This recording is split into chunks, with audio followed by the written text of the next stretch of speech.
And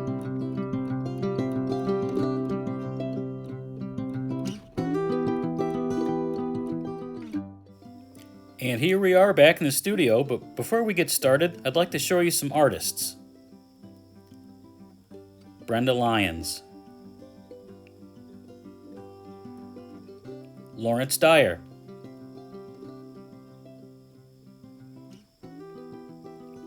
David Erickson,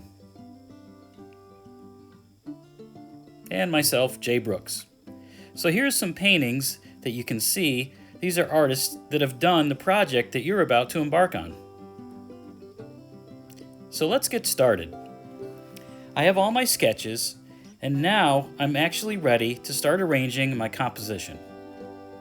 So what I did was, I took my sketches and I cut out the animals so I can move them around on a bigger page. I didn't like the reeds, so I'll save that for another drawing some other time. And on my iPad, you can see I'm thinking about my background because I'm doing an underwater scene. So I like the seaweed and the color of the blue water in the dirt down below.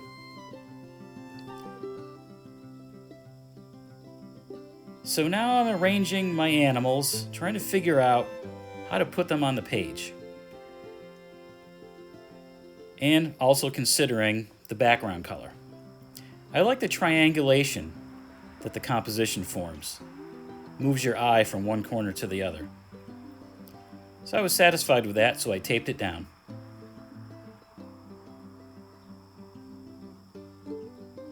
That's one method. Another method is doing thumbnail sketches. And that's basically doing little miniature studies of compositions. So I tried a horizontal composition first. And I thought the idea of having a fishing line at the top of the water going down underneath the water with the fish and the snapping turtle both underneath the water. But for some reason it didn't do much for me. It looked kind of too flat and cartoonish. So I tried a vertical composition, a vertical format.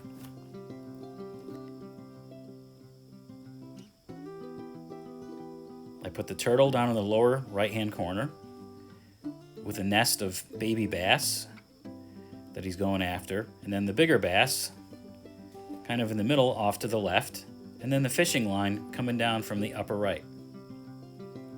I thought this composition was much more pleasing to my eye, much more dramatic, especially with the vertical format, and then just suggesting some of the seaweed in the background.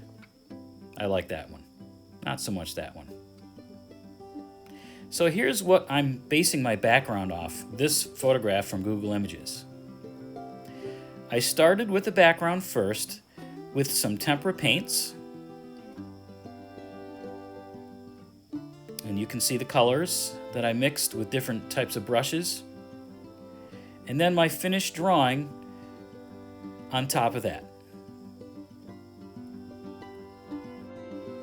So it's always a good idea when you start your finished drawing to start with your background first and then draw your animals on top of the background.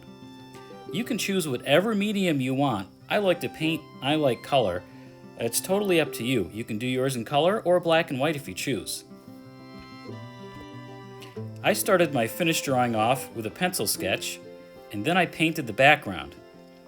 And then I sketched in the animals. I started with colored pencil, and then I painted on top of that, and after the paint dried, I went back into that with some darker pencil and also some Sharpie just to clarify the edges a little bit.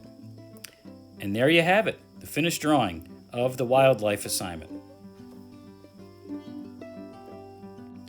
So to summarize the project, you want to start out by just doing some simple sketches of your favorite animal.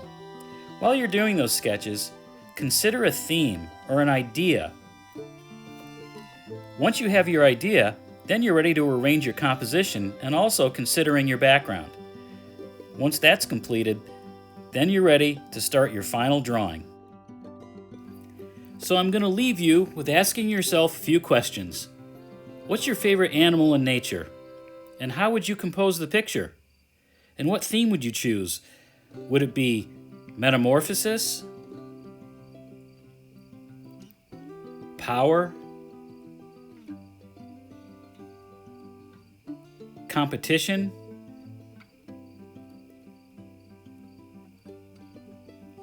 or beauty? And what mediums would you choose? Shading pencils and maybe a Sharpie or some other markers? Colored pencils? Or paint? Good luck with your project, and if you have any questions, feel free to contact me through Teams. Thank you, good luck, and have fun.